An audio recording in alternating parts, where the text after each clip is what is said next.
जय संतोषी माँ। मंगलाचरण सिद्ध सदन सुंदर वंदन, गणनायक महाराज दास आपका हूँ सदा, कीजियो जन के काज। जय शंकर जय गंगाधर, जय जय उमा भवानी, सिया राम कीजिए कृपा, हरि राधा कल्याणी। जय शारदा जय लक्ष्मी, जय जय गुरु दया, देव विप्रे गो सतजन, भारत देश विशाल, चरण कमल गुरु जन के नमन करूं। धीर धरो महाकाल, मोह घर सुख संपत्ति भरो, देख कर शुभ आशीष, मातु शरण हूँ आपकी, दो श्री और संतोष। संत जन के चरण हित, खर्च होय मम कोष। माँ संतोषी तोष दो, ओ भटकन से दूर, तब सेना में मन लगे, अहंकार हो चूर। बोलो संतोषी मात की जय हो। माँ संतोषी व्रत कथा और माँ संतोषी व्रत का महत्व और विधि। संतोषी माता के पिता गणपति और माता रिद्धि सिद्धि हैं। इनका परिवार धन धान्य सोना चांदी मोती मूंगा तथा रत्नों से भरा है। पिता गणेश की कृपा से दरिद्रता और कलह का नाश होता है। घर में सुख शांति, बाल गोपाल से भरा परिवार, व्यापार में लाभ ही लाभ और मन की सर्व कामनाओं की पूर्ति होती है और शोक विपत्ति चिंता आदि सब दूर होते हैं। कथा प्रारंभ करने से पहले पवित्र स्थान पर एक तांबे का कलश जल से भरकर रखे। उस कलश के ऊपर एक कटोरी में गुड़ और चना रखे। ध्यान रहे प्रसाद सदा सवाया ही चढ़ाया जाता है, जैसे ₹1.25 का, ₹2.5 का आदि अपनी क्षमता के अनुसार ही प्रसाद ले। माता प्रेम व श्रद्धा की भूखी है, मात्रा की नहीं। कथा कहने वाला अपने सीधे हाथ में गुड़ व चना रखे और कथा श्रवण करने वाला समय समय पर संतोषी मात की जय हो बोलते रहे। कथा समाप्त होने पर आरती करे तथा कलश में रखा जल पहले पूरे घर में छिड़के, फिर शेष जल तुलसी जी को चढ़ा दे। कथा कहने वाला अपने हाथ में रखा गुड़ और चना गौ माता को खिलाए। इसके पश्चात ही कटोरी में रखा प्रसाद कथा सुनने वाले तथा घर के सदस्यों में बांट दे। एक समय भोजन करे। जितने शुक्रवार व्रत करने का संकल्प किया हो वह समय पूरा होने पर उद्यापन करना आवश्यक है। उद्यापन में घर के तथा पड़ोस के बच्चों को बुलाकर भोजन करवा कर ही यथाशक्ति दक्षिणा दे। इस दिन घर में कोई खटाई का सामान न बनाए। विधि के अनुसार ही व्रत करने से व्रत करताहत की सभी मनोकामनाएं पूर्ण होगी। परिवार में सुख शांति और व्यापार में उन्नति होगी। यह व्रत सर्वोत्तम तथा अत्यधिक सरल है। संतोषी माता की कथा प्रारंभ है। एक बुढ़िया के 7 बेटे थे। 6 बेटे कमाने वाले थे और एक बेटा निकम्मा था। बुढ़िया माँ 6 पुत्रों का जूठा 7वें को देती थी। 7वां पुत्र एक दिन अपनी पत्नी से बोला, देखो मेरी माता का मुझ पर कितना प्रेम है। वह बोली, क्यों नहीं, सबका जूठा बचा हुआ तुमको ही खिलाती है। वह बोला, जब तक आंखों से ना देखूं मान नहीं सकता। पत्नी ने हंसकर कहा, देख लोगे तब तो मान लोगे। कुछ दिन बाद एक त्योहार आया। घर में 7 प्रकार के भोजन और चूरमा के लाडू बने। एक वह पत्नी की बात को जांचने के लिए सिर दर्द का बहाना बनाकर पतला कपड़ा सिर पर ओढ़कर रसोई में जाकर सो गया और कपड़े में से सब देख रहा था। 6 भाइयों भोजन करने आए। उनसे देखा माँ ने उनके लिए सुंदर सुंदर आसन बिछाए हैं, 7 प्रकार की रसोई परोसी है और आग्रह कर करके उन्हें भोजन कराती रही। वह देखता रहा। 6 भाइयों को भोजन करके उठ गए। तब माँ ने उनकी थाली में से लड्डुओं के टुकड़ों को उठाया और एक लड्डू बनाया। जूठन साफ कर माँ ने उसे पुकारा, उठ बेटा उठ, तेरे भाइयों ने भोजन कर लिया है, तू भी उठकर भोजन कर ले। उसने कहा, माँ मुझे भोजन नहीं करना, मैं परदेश जा रहा हूँ। माता ने कहा, कल जाना हो तो आज ही जा। वह बोला, हाँ हाँ जा रहा हूँ। यह कहकर वह घर से निकल गया। चलते समय उसे पत्नी की याद आई। वह गौशाला में कड़े थाप रही थी। वहां जाकर वह बोला, मेरे पास तो कुछ नहीं है, ये अंगूठी है, सो ले लो और अपनी कोई निशानी मुझे दे दो। वह बोली, मेरे पास क्या है, यह गोबर भरा हाथ। यह कहकर पत्नी ने उसकी पीठ पर गोबर के हाथ की थाप मार दी। वह चल दिया। चलते चलते दूर देश में पहुंचा। वहां एक साहूकार की दुकान थी। वहां जाकर बोला, सेठ जी मुझे नौकरी पर रख लो। साहूकार को नौकरी की सख्त जरूरत थी। साहूकार ने कहा, काम देख कर ही तनख्वाह मिलेगी। उसने कहा, सेठ जी जैसा आप ठीक समझे। उसने साहूकार के यहाँ नौकरी मिल गई। वह वहाँ दिन रात काम करने लगा। कुछ दिन में ही दुकान का लेन देन, हिसाब किताब, ग्राहकों का माल बेचना, सारा काम करने लगा। साहूकार के 7-8 नौकर थे। वे सब चक्कर खाने लगे, लेकिन उनमें अपनी लगन, परिश्रम और ईमानदारी से सभी को पीछे छोड़ दिया। उसे अपने किए का फल मिला। सेठ ने भी उसका काम देखा और 3 महीने में ही उसे मुनाफे में साझेदारी बना लिया। परिश्रम करते करते 12 वर्ष में ही वह नगर का नामी सेठ बन गया और सेठ अपना सारा कारोबार उस पर छोड़कर बाहर चला गया। इधर उसकी पत्नी पर क्या बीती वह सुने। सास ससुर उसे दुख देने लगे।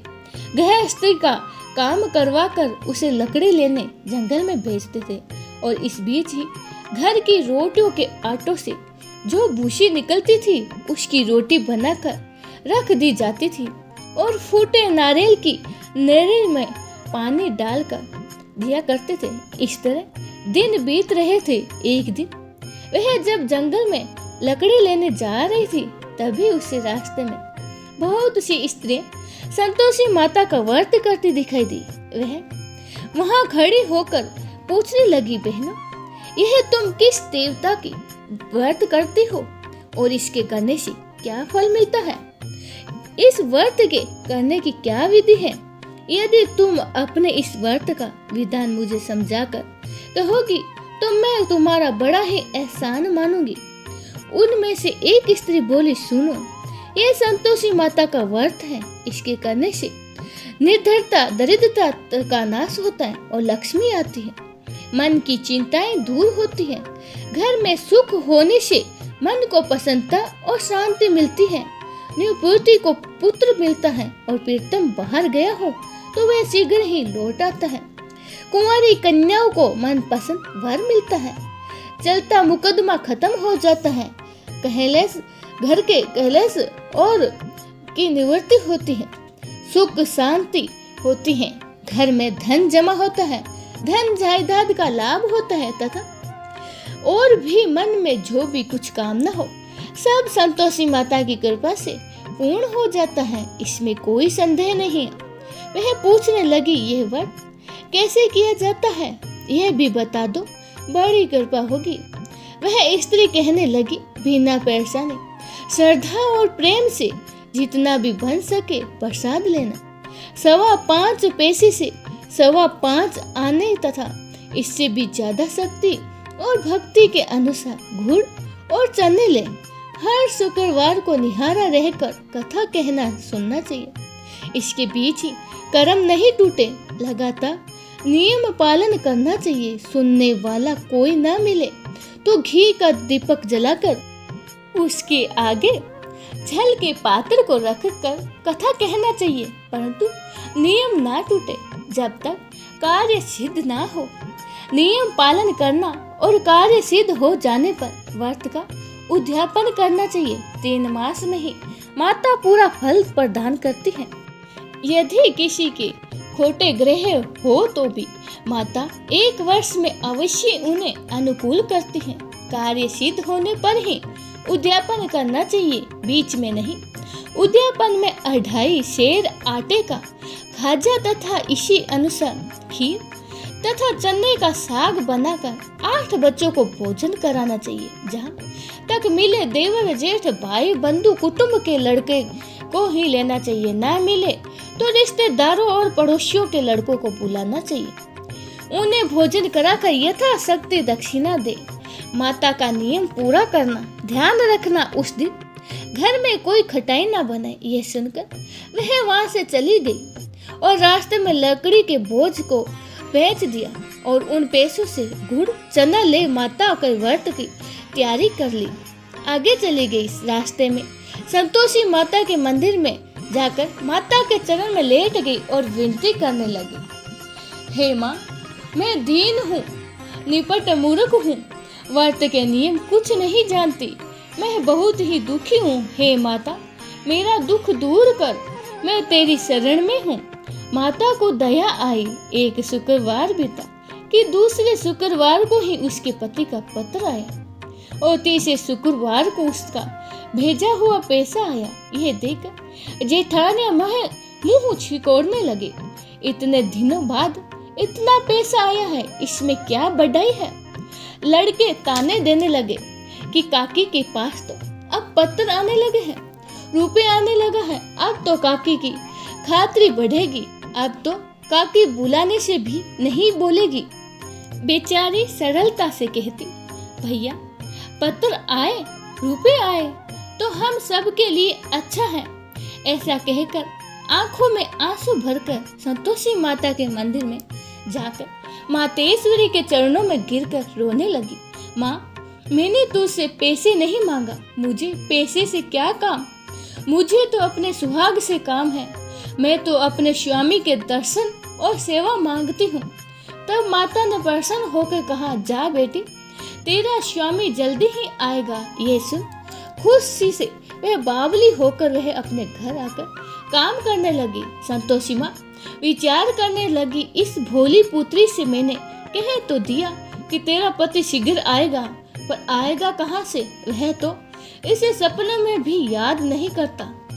उसे इसकी याद दिलाने तो मुझे ही जाना पड़ेगा। संतोषी माता ने उस बुढ़िया के बेटे को सपन में समझाया, पुत्र, तेरी घरवाली कष्ट उठा रही है। वह बोला, हाँ माता, यह तो मुझे भी मालूम है, परंतु क्या करूं, वहाँ कैसे जाऊं, परदेश की बात है, लेने देने का सारा हिसाब किताब है, कोई जाने का रास्ता नजर नहीं आता, आप ही कोई राह दिखाइए कि वहाँ कैसे जाऊं। माँ कहने लगी, सवेरे नहा धोकर संतोषी माता का नाम ले, घी का दीपक जला, दंडवत कर और दुकान पर जाकर बैठ जा।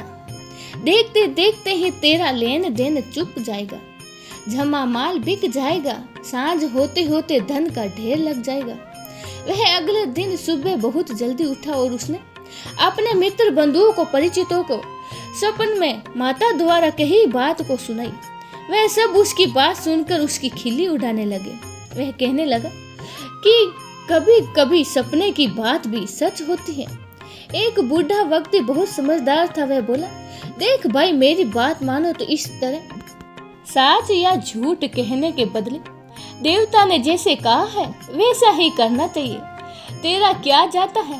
बूढ़े की बात मानकर नहा धोकर उसने संतोषी माता को प्रणाम किया, फिर घी का दीपक जलाकर दुकान पर जा बैठा। शाम तक धन का ढेर लग गया। वह हैरान हुआ, मन में संतोषी माता का नाम लेकर प्रसन्न होकर घर जाने के वास्ते गहना, कपड़ा व सामान खरीदने लगा। सब काम से निपट कर अपने घर को रवाना हुआ।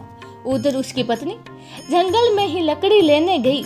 लौटते वक्त थक जाने के कारण संतोषी माता के मंदिर पर विश्राम करने बैठ गई। यह तो उसका रोज रुकने का स्थान था।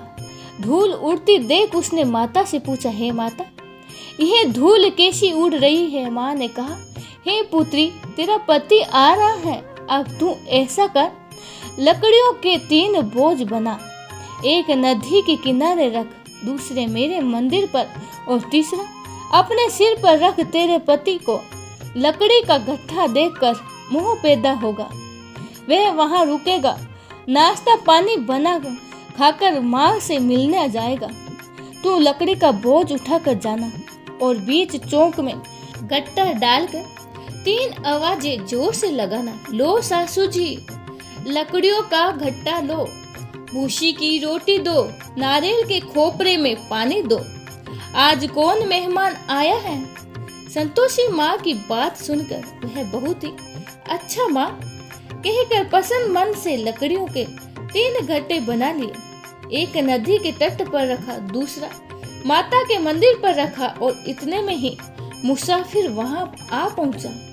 सूखी लकड़ियों देखकर उसकी इच्छा हुई कि अब यहीं विश्राम करें और भोजन खा पी कर ही गांव चले। इस प्रकार भोजन कर विश्राम कर वह अपने गांव में आ गया। उसी समय बहू सिर पर लकड़ी का घट्टा लिया आई। उसने घट्टा आंगन में डाला, जोर से 3 आवाजें दी। लो सासू जी, लकड़ी का गट्टा लो, भूसी की रोटी दो, नारियल के खोपरे में पानी दो, आज कौन मेहमान आया है। ये सुनकर सास ने अपने दिए हुए कष्टों को भुलाने हेतु कहा, बहू तू ऐसा क्यों कहती है, तेरा मालिक ही तो आया है। पेट मीठा भात खाकर कपड़े गहने पे। पत्नी की आवाज सुनकर उसका स्वामी बाहर आया और उसके हाथ में पहनी अंगूठी देखकर व्याकुल हो गया। उसने माँ से पूछा, माँ यह कौन है। माँ बोली, बेटा यह तेरी पत्नी है, आज 12 वर्ष हो गए जब से तू गया है, तब से सारे गांव में जानवर की तरह भटकती फिरती है, काम काज कुछ करती तो है नहीं, 4 समय आकर खा जाती है। अब तुझे देखकर भूसी की रोटी और नारियल के खोपरों में पानी मांगती है। वह बोला, ठीक है माँ, मैंने इसे भी देखा है और तुम्हें भी। अब मुझे दूसरे घर की चाबी दो, मैं उसमें रखूंगा।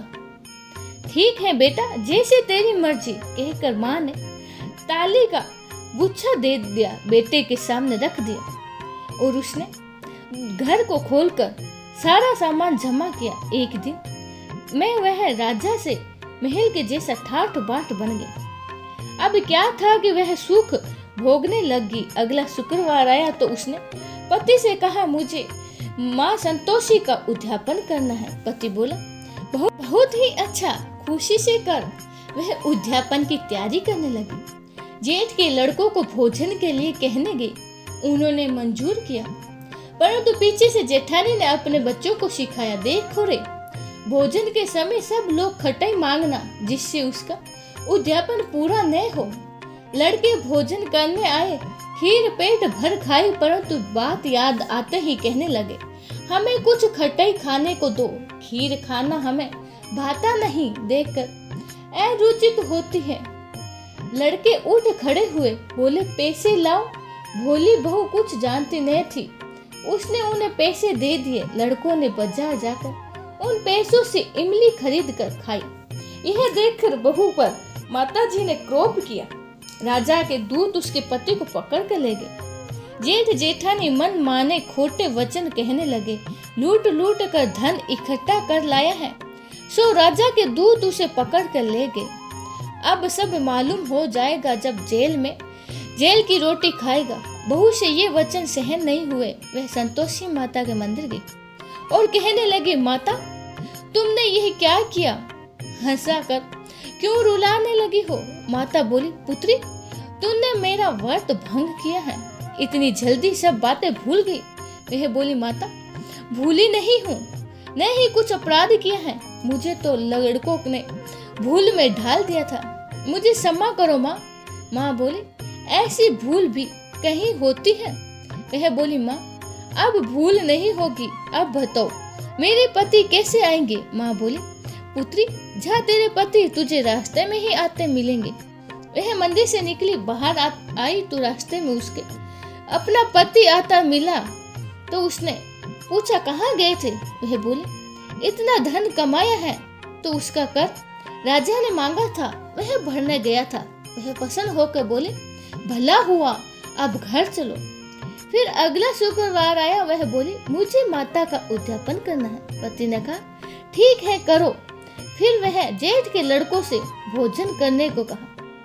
फिर जेठ के लड़के भोजन को कहने गए तो जेठानी ने लड़कों को सिखा दिया कि तुम पहले ही खटाई मांगना। लड़के भोजन करने बैठे, परंतु भोजन करने से पहले ही कहने लगे, हमें खीर पूरी नहीं भाती, जी बिगड़ता है, कुछ खटाई खाने को दो। बहू बोली, खटाई खाने के नहीं मिलेगी, खाना खाना है तो खाओ।